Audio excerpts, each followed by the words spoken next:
Good evening and welcome to tonight's show from DJNTV, Disc Jockey News TV. Tonight's show is brought to you by Electra Voice, DJ Event Planner, DJ Trivia, Odyssey Innovative Designs and Cases, NLFX Professional, Promo Only, and the DJNTV Insiders.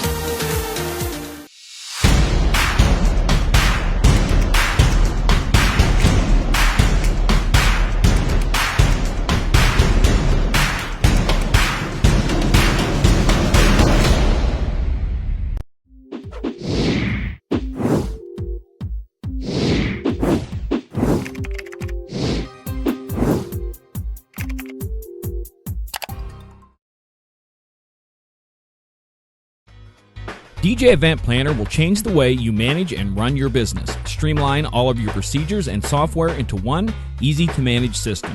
DJ Event Planner, the ultimate online planning tool.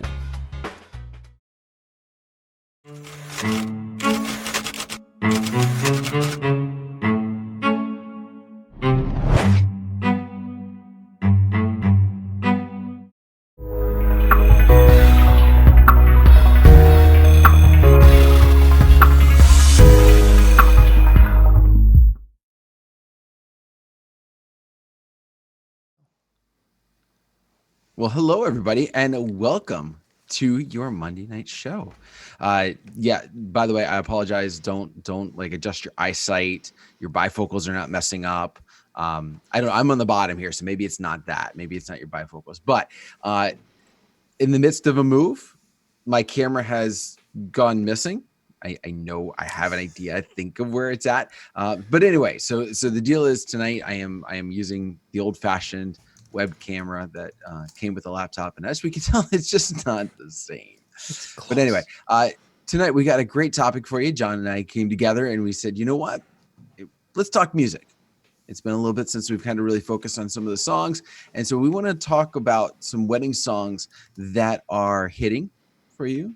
And as we were talking a little bit earlier, we kind of, before we came on, some ones that kind of surprised us, ones that we thought that maybe would catch on a little bit more and just haven't yet, for whatever might happen to be the reason. So we're going to be sharing those with you. And of course, those of you in the chat room, feel free to chime in on some of these. Maybe they're ones that we were saying, you know, they've been great for us, and you're just like, no. Now, here's the thing. I'm putting my disclaimer out, though. Don't say, I just won't play that. That's a completely different story. We're not talking about what you personally will or will not play, but rather what you feel about it, or what you've seen, I guess would be a better way to describe that. Yeah, I think the reaction is really what we're kind of judging the music on tonight, is that there's going to be older songs. Most of this is going to be that, because as we've talked in the past, there hasn't been a lot from 2019 that's really excited our dance floor. I mean, yeah, we'll hit some things, but Brian Redd has lamented this on his show time and time again in his videos, that there's just, recently there hasn't been a lot of things that really have worked. So we'll talk about quite a few. I went through and actually put some dates to some of my songs, because I thought mine were super, super old, but it turns out I've got much more newer music than Dan. So Dan's the old guy tonight. So yeah, we'll hit some songs, and I'm actually going to start us off with a song, Dan, that used to work really, really well for me. And this summer, it was probably one of my biggest disappointments. And I know we were going to talk positive, but I'm going to start on the negative side. The song breaks down right from the beginning. Right from the beginning.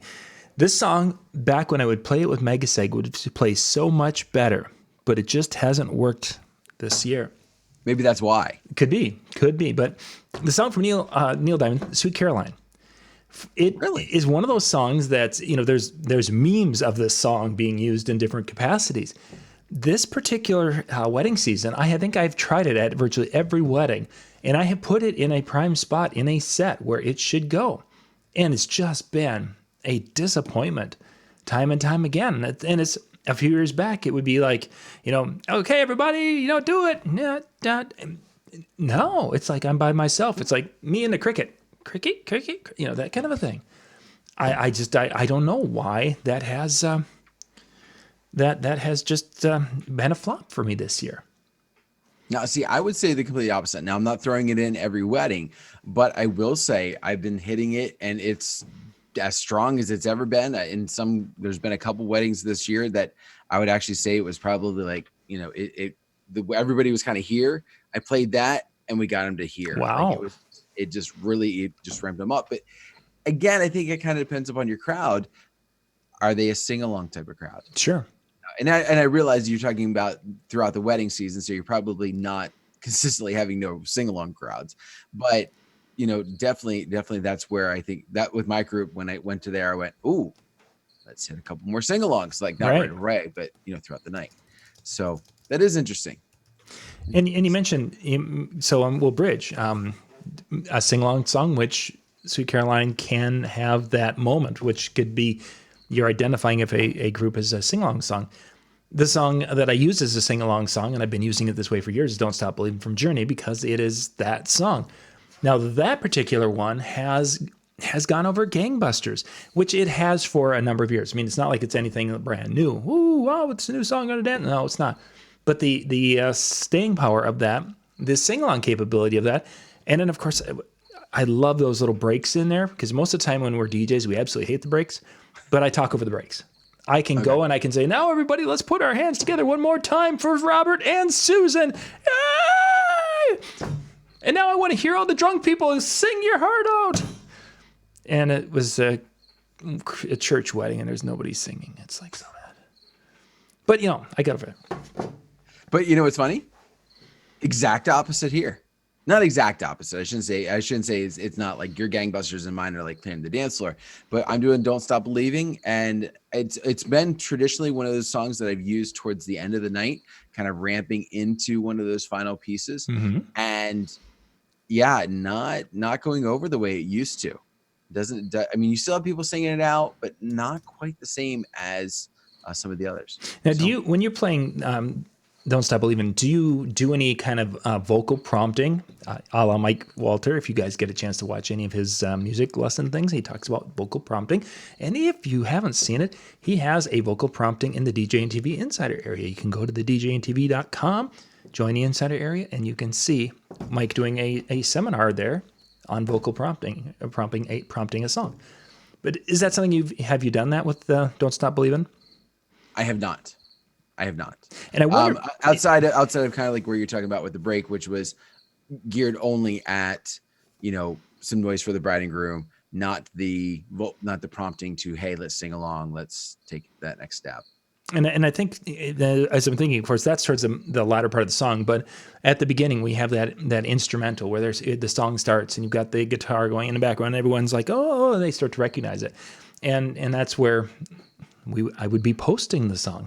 Looking at all these big terms I'm using tonight. I pulled out my music dictionary tonight. But I would be doing that hype and that buildup. And they were talking about this in Minnesota. The Twins played that for years during one of their innings there was common fourth, fifth inning, whatever it was. So those of you who are Twins fans, and this year because of them being Twins fans, because the Twins are doing well, and it's that getting them built up and ready to go, and then I want to hear you, and I didn't say anything with drunk people, so this time they sang. Okay. So Dan, what do you got on what's one of your first songs there? So what I was noticing, I'm getting a lot of the same tried and true traditional, we'll call it traditional songs, especially when it comes to the parent dances. Okay. And I don't know if it's just they don't know what to put into there, or if it's just one of those, this is a good song, yeah, let's use that. So I'm getting a lot of Rascal Flatts with My Wish, Kenny Chesney, Don't Blink, and then Loudon Wainwright, Daughters. Those three songs have come up consistently throughout the year.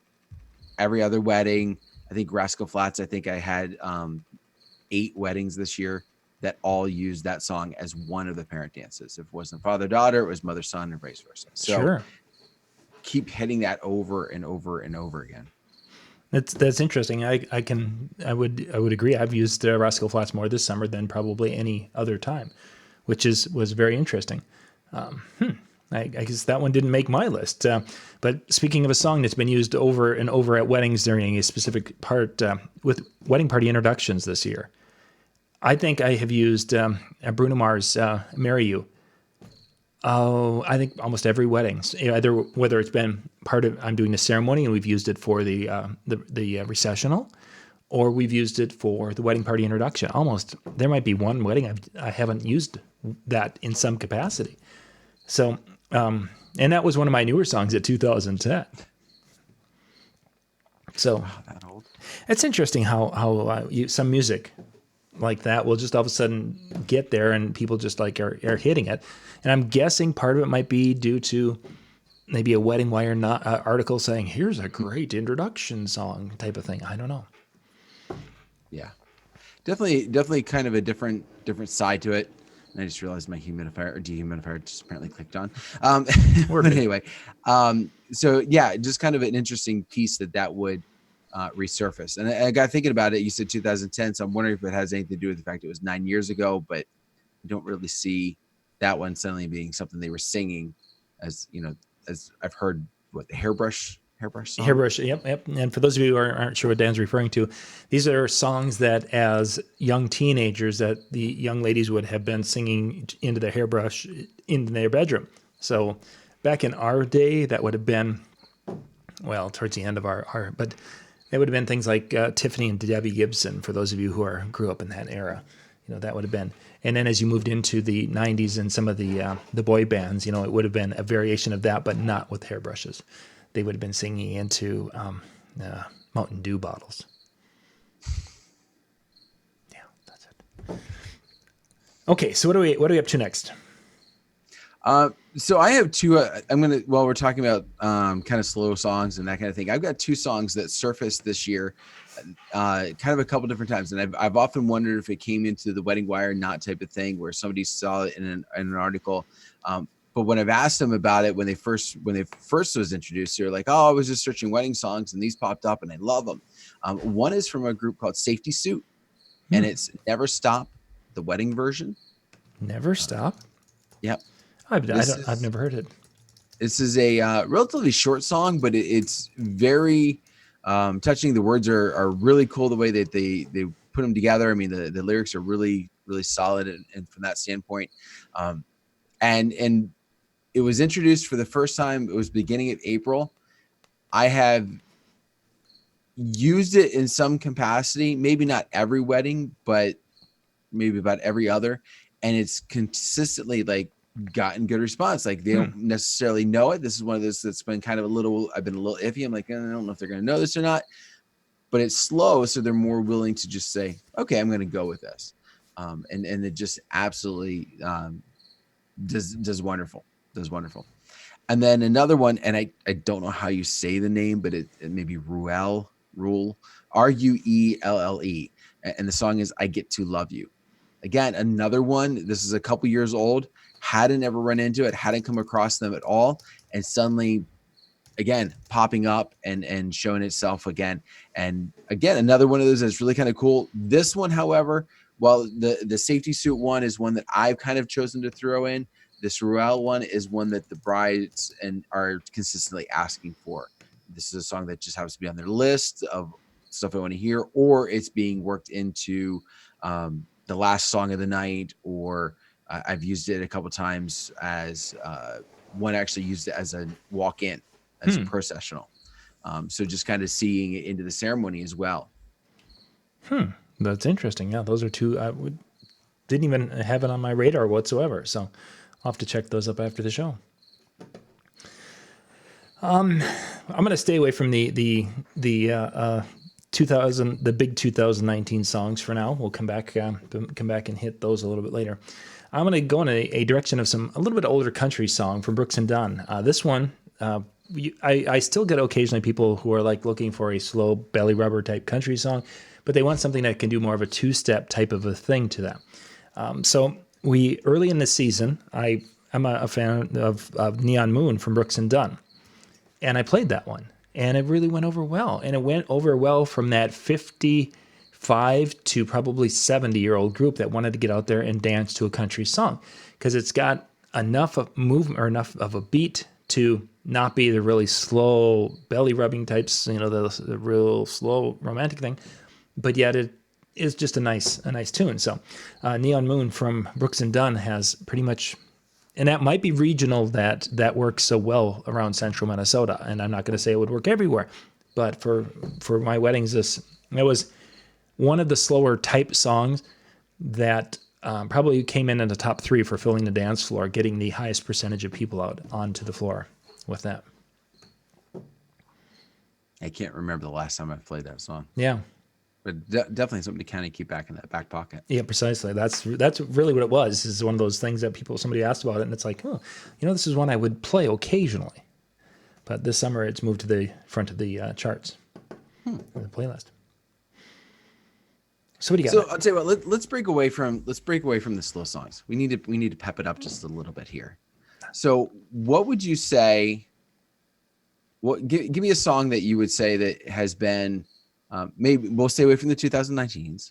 Okay. So what would you say is one that's still that's doing well for you? That's, let's say, from the 2000s. 2000s. I'll stay later. A more recent, probably the second most recent song on my list is "Shut Up and Dance." Okay, and that has still has done very, very well. But it's interesting that it does the best with the younger kids, the kids under the age of 10, and their parents, because the younger kids like that. I mean, my two youngsters, elementary kids. Well, all the kids know it, but my little ones are like that's kind of a favorite song of theirs. Ironically, their favorite 2 songs are "Shut Up and Dance" and "I Love Rock and Roll." That's my children.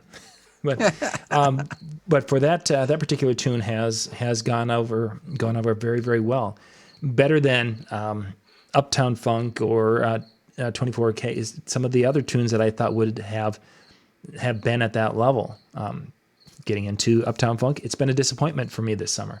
It just hasn't been the hook. That beginning. You could last year I could play it with that beginning and play the whole thing where I'm coming out of a slow song, and people would just start, oh yeah, this is great, I love the song, and then they'd be there. It hasn't been that way this summer. So I've had to do some things where I'm doing more of a quick mix with it, where I'm dropping it in right on the lyric coming out of a song and just basically that slam.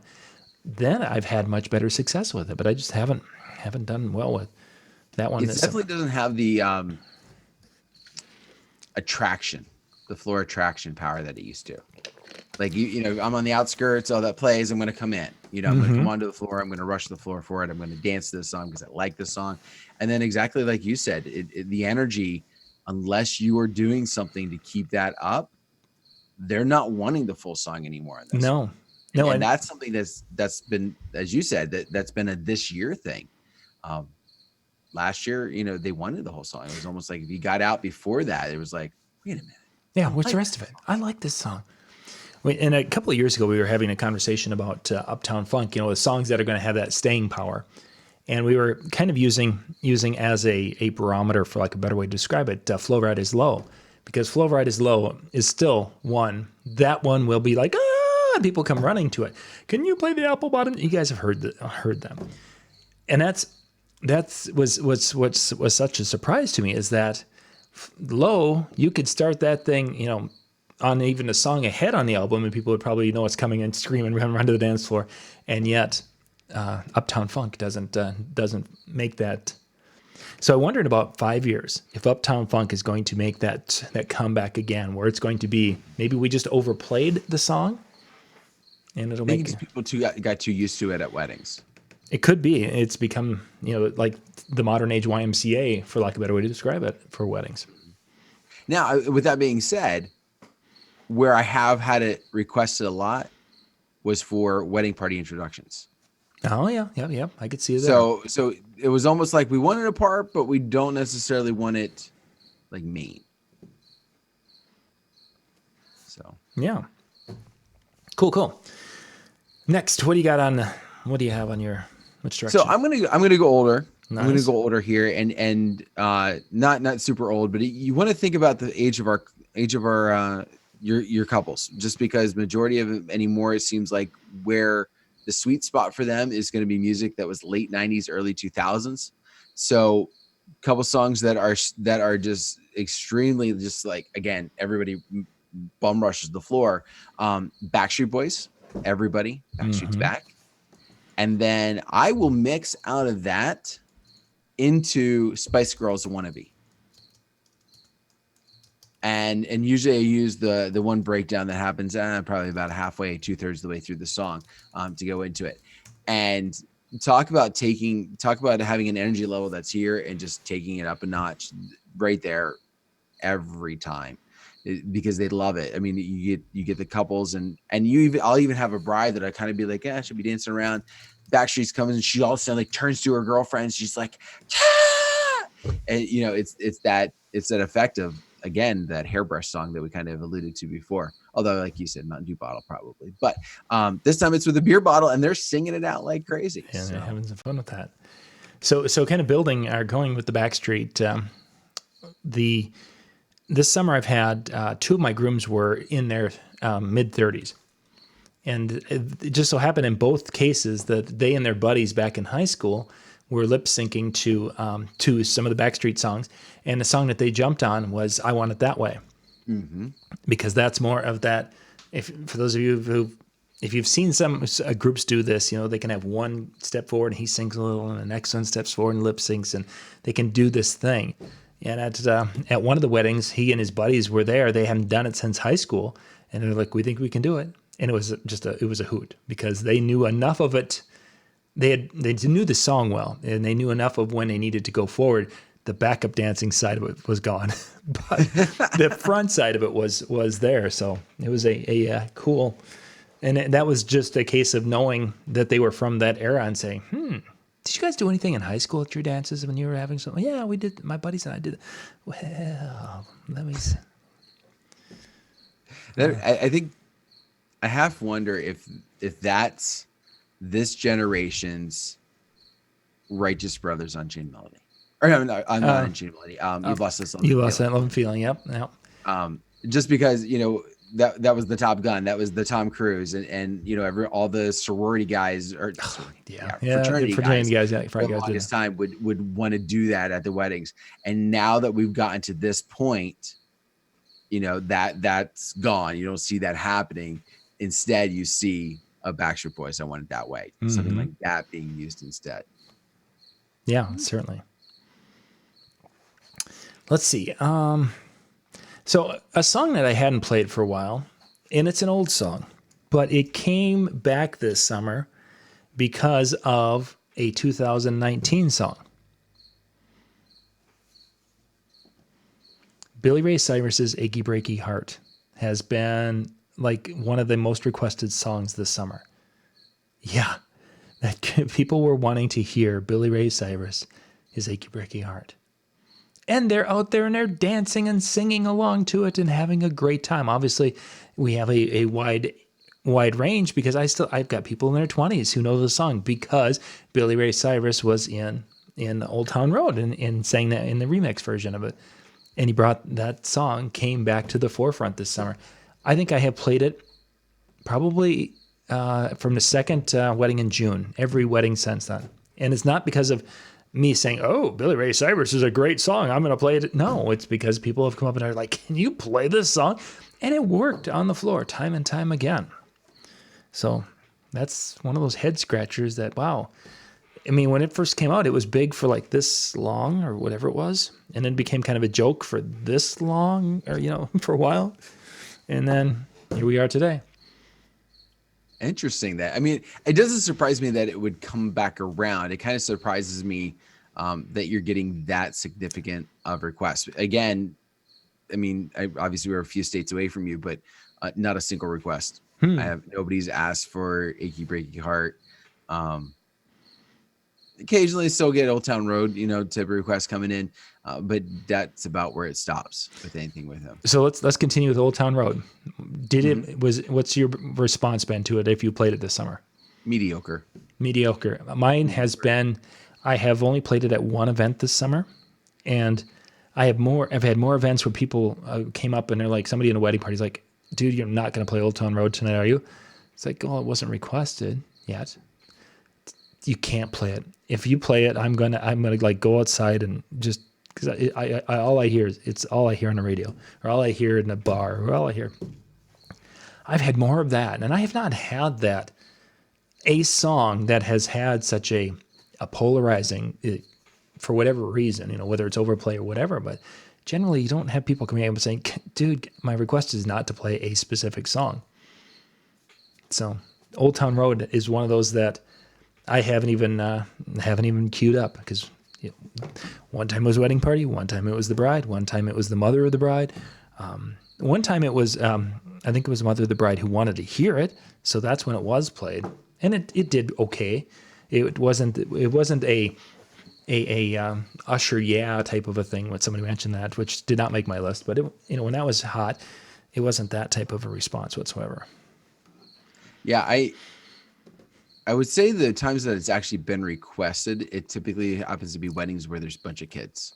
Sure. And it's not the kids that are requesting it. It's their parent that comes up and says, hey, can you play it? I want something for my kid. And I get that. But when I've thrown it in and thrown it in at times where I would think it would work, the mood was just kind of like, okay. And when I'm talking like, a month after it really kind of came on the scene. So it's not to the point where it's oversaturation. It's not to the point where it's too new that your general wedding audience would like have no clue about it. What should be in quote unquote the sweet spot for it. And I think they just didn't know what to do with it. It's one of those, it's kind of like a sing along, but it's not like a shouted out sing along. It's not really dancey, and obviously that goes to, if I had a different remix, maybe that would make a difference. Right. Yeah. Yeah. I think Howie mentioned a normal version. Yeah. Howie mentioned a Timber and a mashup between Timber and Old Town Road, which I believe MJ played for us in one of the music and mixing shows. And it definitely has a completely different sound. Yeah. Definitely. Let's see. Where are we at next? Well, if we want to go back a little bit, let's do it. All right. Not super old. I'm gonna say there's two that I kind of have in my back pocket for the older ones. Fresh Prince of Bel-Air theme song. Oh, now how are you using that one? This is one, whether they're young, whether they're older, whether they're in the middle. This is one you hit it, and it is one of those like all of a sudden they hear that, and they almost have a look like he's not really playing what I think he is. and then the lyrics start. And by the third word, they're singing it along. They're into it. They're dancing. They're having some fun. And it's one of those where you can just drop out every once in a while, just kill the music, and they're still singing along, just like it's everything. I happened upon this it was a random pickup that I got on a music service one time, and seriously, every wedding I find a way to be able to work this in. Because it is always, this started last year. I mean, this isn't just a 2019 find. This was I think 2018. I think I even used it last year at the Chill event when I was doing my mix there. Mm-hmm. Just people love it. People jump on it and sing it out and enjoy it. Nice. Yeah, one of those little quirky songs that make kind of set a person aside a little bit, or make you stand out a little bit, because people are like, oh, did he do that? And when you can pull it off successfully, they're like, oh, this was awesome. So disco is an area in which has this area has a love-hate relationship with that. For a while, we could do Gloria Gaynor and gosh, I'm just going to complete. I Will Survive. I Will Survive. Great, thank you. We do I Will Survive and We Are Family. Those worked for a period of time. They've fallen away. For a while, we could do the YMCA and Dancing Queen as kind of the two, and they've fallen away. For a while ago, Celebration was like a faux pas, and for some reason, Celebration has really come on as a solid song. It's like the old stereotype. The DJ is going to play Celebration in Brick House. Well, I don't do much for Brick House, but Celebration has kind of made its way back to a standard on the floor. And then probably the best is the Bee Gees' "Staying Alive." That it was kind of marginal in the last probably 5 years, but last year and this year, the response to that particular track has just been surprisingly good. I mean, as far as it's always been a good song, but it didn't seem to pull people quite as well. There was a period of time actually when Dancing Queen would have scored higher on crowd reaction and bringing him to the floor for me than Staying Alive did. Now, that's not the case. Staying Alive has really become an anchor of a set, and it does really well for that. So, going back to the late 70s. And I don't really get into a lot of disco. Boogie Shoes, I think, is about the extent that I'll go, and there's more kind of a disco / funk type of feel to it. It just, I don't know. And this is where I try not to let my personal taste get in the way. I don't have anybody coming up and asking for it. All right. So it's one of those things where I don't have anything to the contrary, so I'm not necessarily been throwing anything in.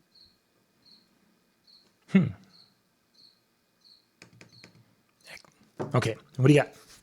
All right. So the next place that I'm going to go is Run DMC. Oh, yeah. It's tricky. Again, another one of those, especially with your, I don't want to say your younger skewing brides, but I would say your late 20s, early 30s. When you get into that, again, this is another one where they'll grab their friends and they're just like, oh, yeah. Now, I would say this is not one you want to be in for the entire track, though. Despite having that good reaction, they kind of get into it, and about 2.5 minutes, 3 minutes in, there's also a good mix-out point at that spot anyway. But you definitely, well, I should say you definitely, but in my viewpoint, you're not wanting to let it run the whole way. Yeah, that last end just it becomes kind of monotonous, for lack of a better way to describe it.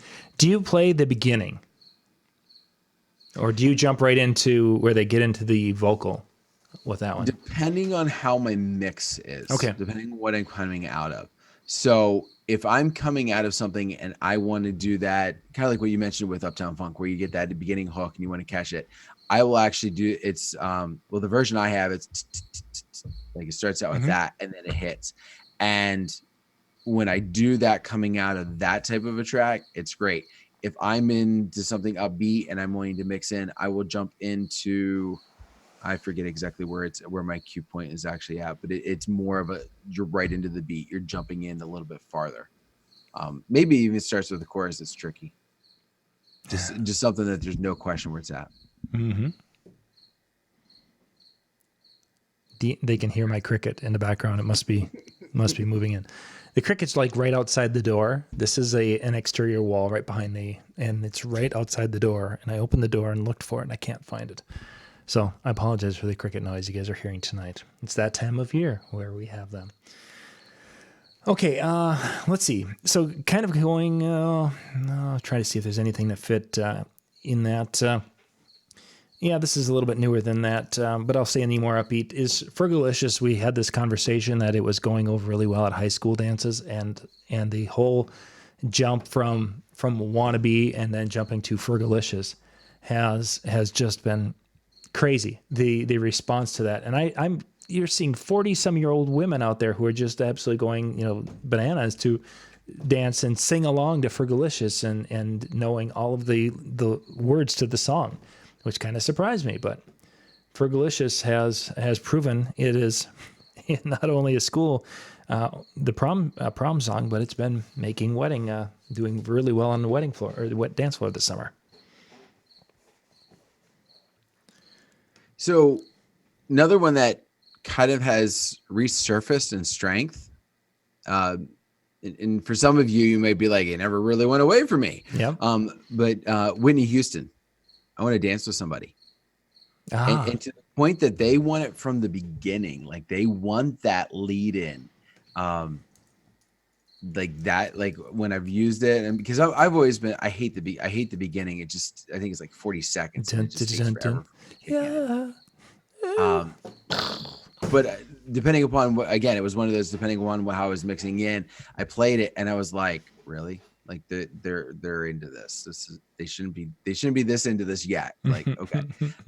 But again, it's one of those where they're grabbing all their friends and they're singing this out. And before like it had a really great response probably 10 years ago and before, but then it kind of like just tanked for a while, like to I the would point that agree. Yep. nobody was really asking for it, nobody's really requesting it, and now it's just ramped back up where it's maybe not every wedding, but I would say all but maybe 3 of them this year it's been on a request list or it's been requested. So Yeah. just to see it kind of come to that surface, it's like, oh, okay. That's a good pick. I've had a similar response, but because of that beginning, I've just not, and I don't have a really great mix in point that I like. I'm sure if I do, go find a different version, I'd be much happier. But I do have a short edit that I often will grab because it's enough to really kind of give them that taste without being overkill. Because the other thing is, like, the regular one is I think 5 minutes long. So if you're playing again that full version, after a while, they just kind of lose steam on it. For those of you out there watching in on the other channels, the chat room on YouTube, and I put that link up above in the chat, so you guys can go to it if you're watching it on Facebook or the other YouTube channels. The chat room on YouTube, that with that link, they've shared some great songs that we're not talking about tonight. There's some really big hits in there, some of them that should have been on our list, but we were only going to hit a few tonight. So thank you for those of you who are on the Facebook chat. We haven't our YouTube chat. We haven't engaged too terribly much because if we start, then Jimmy's going to start throwing out more weird, eclectic songs that are coming from anywhere. So I've got some of my biggest ones coming up here, and we'll be right back in just a couple of seconds here. I want you guys to check this out.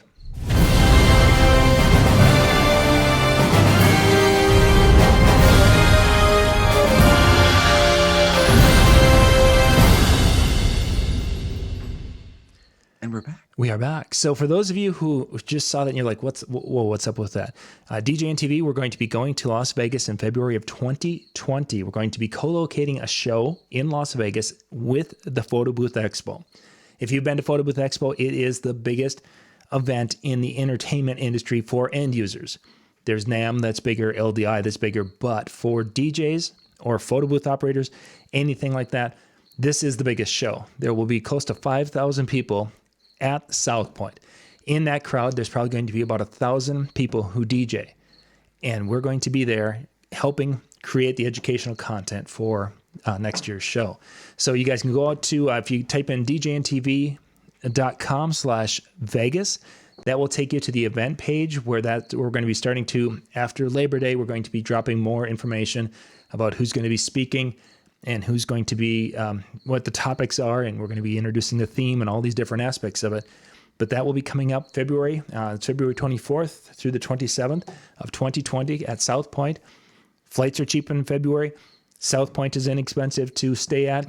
And, of course, Uber is not that bad from the airport to there. It's really kind of they've got a free shuttle, so what am I even talking Uber for? So it's an inexpensive time. That was one of the big reasons why we decided to work with Photo Booth Expo, is because DJs can go there, have a good time, be able to do their thing, and you can do this whole week for less than $1,000. So if you really need to be staying on a tight budget, you can with this particular show. So, okay, let's get back to tonight. Was it my turn or your turn? I'm going to pick up one, whether it was, I don't remember. Okay. Go ahead. I think I've only got 2 left. We've hit more than 10. Oh, yeah. It's like, hey, why not? I will say there's one I want to pinpoint from the chat. I'm going to scroll back up. Yeah. When it came, it came about the time when we were talking about the Fresh Prince. There it is. DJ Snoopy, Friends theme, Rembrandts. I'll be there for you. Yeah. Would not have thought about that. The second he said that, I was like, oh my gosh, why have I not been throwing that song in? I mean, it's on repeat, like on TV Land and TBS, and everybody else is playing it. Seems like nonstop. So, yeah, that's one I just read down and kind of a couple exclamation points beside it. Yeah. Definitely want to. Yeah, in the right spot. Boy, that could be a fun song that people would be like, oh, yeah. Let's see. It probably in that Motown era, one song that I didn't play. If I were going to be playing Stevie Wonder, I would have done Superstition. That was my first one. Second would have been Sir Duke. And then maybe down the road somewhere it would have been signed, sealed, and delivered. But then I realized that Bellagio has been using this they were using it down there. I believe in one of their shows, they were using it downtown. It was part of the Vegas thing. And it's like, So I decided to try it at one wedding this summer, one of the early ones, and it went over really, really well. People were like, "This is such a great song," and they could get out there, they danced and sang along, and just continued that throughout the season. And it has been, from that era, one of the strongest songs for that crowd that wants to get into that Motown type feel for us in the central part of the United States. May not work for everyone, but it has been one that I wouldn't have played 5 years ago. Wouldn't have touched it. Now it's probably maybe not in my first set when I go to that era when I'm playing for that part of the crowd, but it would be probably in the second set. Nice. Mm-hmm. This is a song I think I alluded to when we talked about this, maybe the beginning of summer, some point where we started talking about wedding songs. One that kind of surprised me because it never was really popular. Again, this is one of those probably, I think Howie hit on it in the chat when he said sometimes they're Googling and maybe that's where some of these are popping up out of nowhere. But Faith Hill, Tim McGraw, For the Rest of Our Lives, or For the Rest of Our Life. Again, not an overly popular song. Nice. Showing up for first dances, showing up on request lists of things that they want to hear and utilize. And so again, coming back to that, okay. So I find it funny because I almost feel like they're wanting to be different. They're wanting to not play the same thing that they've always played, except for the parent songs, which we kind of alluded to in the beginning. But when it comes to their first dance, we want to have a different song. And yet I feel like they're Googling it, which in theory is finding a list that has it on and therefore not being unique. Sure. That's another one. Goodness gracious. Who would have thought that you were going to come out with the songs on your list that I have no idea? It's like, gosh, you suck. Well, again, I don't think this is one, especially with something like that. And even the two that I mentioned with the safety suit and the REL, I don't think these are ones that are going to necessarily catch the attention because people are going to know them. Mm-hmm. And we've talked about this, people are not going to dance to stuff necessarily that they don't know. And I think slow songs are the one exception to the rule. As long as it's got a good feel, they're going to get out and they're going to move to it because it's going to be inviting. And so you get kind of almost a false positive out of it, but with a good feel, good reaction to it, and a good message behind it, because sometimes you just don't get that with some of our love songs. It's kind of goes a different direction.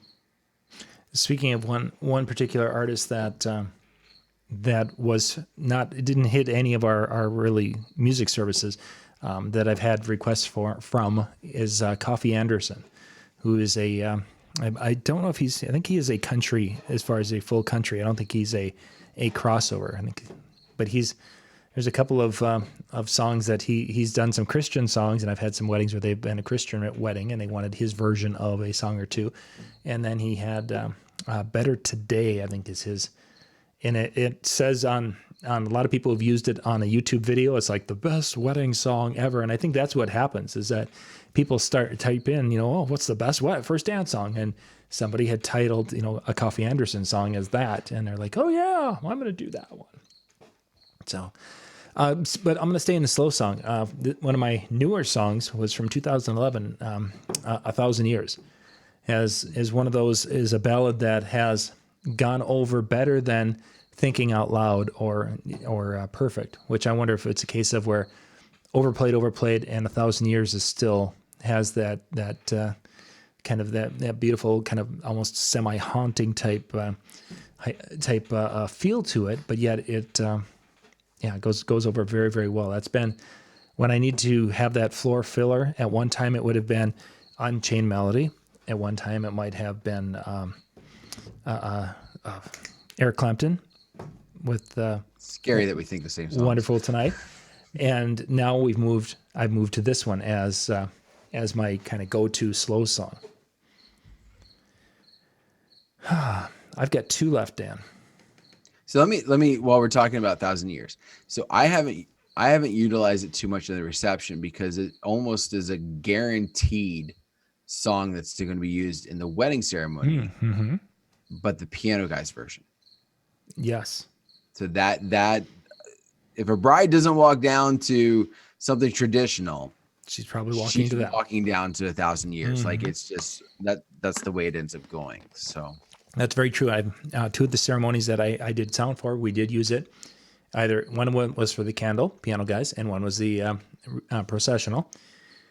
And in both cases, they had asked for it because they wanted to have the real version played during the dance time. So it obviously is popular. Let's see. you have another. I have two more. Okay. I'm going to stay a little bit older with this one. Is at one time the Grease Mega Mix was like it. We could play that and went over everywhere. And even though it had some spots in it, if you're not familiar with there's two spots in Grease Mega Mix where if you have sensitive listeners that people become offended with that song. I never played it that much, but it was requested heavily. The song "You're the One That I Want."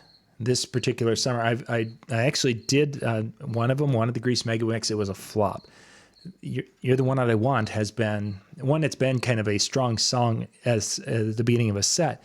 But this particular summer, it's actually had even a better response than it had in the past. And I kind of was wondering if it was going to start to dwindle because we're getting farther away from the people who experienced Grease the first time. And then we're getting to the point in schools where they're not showing the Grease movie in drama class because there's a few things that would be, offensive to sensitive listeners or sensitive viewers. So they're just not going to do those in school like they did. So I kind of figured, there's going to become this time where You're the One That I Want is going to go away. But this summer, as I have been looking at it or playing, I'm not seeing that. It's been very strong. So you have one left? I do. Okay. I do. Let's. So the resurgence of line dances. All right. So we've had, electric slide, we had Cupid shuffle, we had, yada, yada, yada. Those have seemed to go by the wayside for the most part. Get Up is still kind of, people just don't, I shouldn't say they don't. My experience, I should say, is that they want it, but they don't know enough to do it like halfway decent. So they're like uneasy and weird about it. But a resurgence with Macarena. A lot of requests suddenly coming through for Macarena. And it's like, okay, yeah. Like the first time it happened, I legit thought they were just trying to punk me. I thought, we're gonna see what this guy can play. Like we're gonna get him to play something really bad, and I was so hesitant to play it, and I played it, and it went, and I went, oh, okay. And then the next wedding, or maybe two weddings later, I had someone come up and ask for it, and I'm like, well, it worked last time. Let's give it a shot. And again, it was big, and I'm like. And I even had a wedding recently where the bride was like, listen, I really don't want line dances. If it gets requested, I just in and out, like don't be in it for very long. I played it and she's out there and I'm like, okay. Like this bride who told me she didn't want to do line dances and she was right in the middle of the floor of it all, just going doing crazy. It all. Yeah. So again, just shocked, but again, I think it's the time it went away for a while. We've talked, some of these, they go away. Now it's safe to come back. I think because of how long it took or the style that it was, how kind of weirdly popular it was, almost means it takes a little longer for it to be away before it's okay again. It's interesting. You mentioned the Macarena. The last night, tonight, and tomorrow night, I'm working with our church with their summer vacation Bible school. And of course, when they're doing music, then the senior high kids are up there leading the actions as you do in Bible camp type of situations. So tonight, they were doing one of the songs, and it hit an instrumental part of the song, and the senior high kids start doing the Macarena up on stage. There was no music to it; it's just they were doing that dance. And oh my gosh, here you've got this room full of kids, little kids, were like right on. So obviously it's somewhere these people are seeing it, hearing it, doing it, what have you, because there were first, second, and third graders who are like right on, and they're just doing it. It's like, you know how many years of trying to teach drunk people in a bar, and they couldn't even get close to what these kids were doing. And I don't even know. I can't imagine that every morning it's like, okay, Junior, come on, let's do the Macarena, let's go hand it. Yeah, no, it's not happening. So. I think that might be probably the 2020. We might see more of that, especially when you have the younger ones who are getting into it. And my final one was the Get Up. A lot of you have mentioned this throughout. The way it started this summer is up here. The Cupid Shuffle is still very strong. People are requesting that, and they want to get out. It's generally the progression was, can you do the Cupid Shuffle? Great. Can you do the Cha-Cha Slide? Great. And then that would pretty much end our dance. So now this summer it was, can we do the Cupid Shuffle? Sure. And then while the Cupid Shuffle's on, then somebody comes up, he needs you to get up. There have been 2 of the weddings. It was played twice. Pretty much every event after that mid-June timeframe, it's been played at least once. So now they don't know how to dance to it. I mean, if you guys are familiar with it, Rachel Lynch did a really good video on this where it actually went kind of viral for her and got her 100,000 views right away quick. Most people have no idea. Some people make up their own variation of it, which is kind of cool. But it's been popular. People are trying it, and I don't know if it's going to have... I don't think it's going to have the legs to be something for next summer, but it could be. It would definitely be something to be aware of, but it's not like some of the songs where, like Cha-Cha Slide, you can actually kind of coach them through it. Okay, now you're going to go that way, now that way. And I mean, how do you... Yeah. There's a lot of steps to it, I think, which is one of the reasons why, unless you really know it, people have difficulty to it. And I don't mean a lot of steps, but it's like it's not the Cupid Shuffle where it's the same thing over and over again. Like, I forget the number of counts before it repeats, but let's say it's 32, and you just repeat that the whole song. It's repeated, but yet then okay, now we're gonna do something different, and it's repeated. Oh, now we're gonna do something different. And it just has that different type of a vibe. But what I do find funny is the one line dance, if you will, that's disappeared has been the wobble. Mm-hmm. And I think it kind of along the same lines. People just didn't really know the steps to it as much. And so like I've thrown it in a couple of times, and the number of people who actually do the dance is very few. People just dance to it.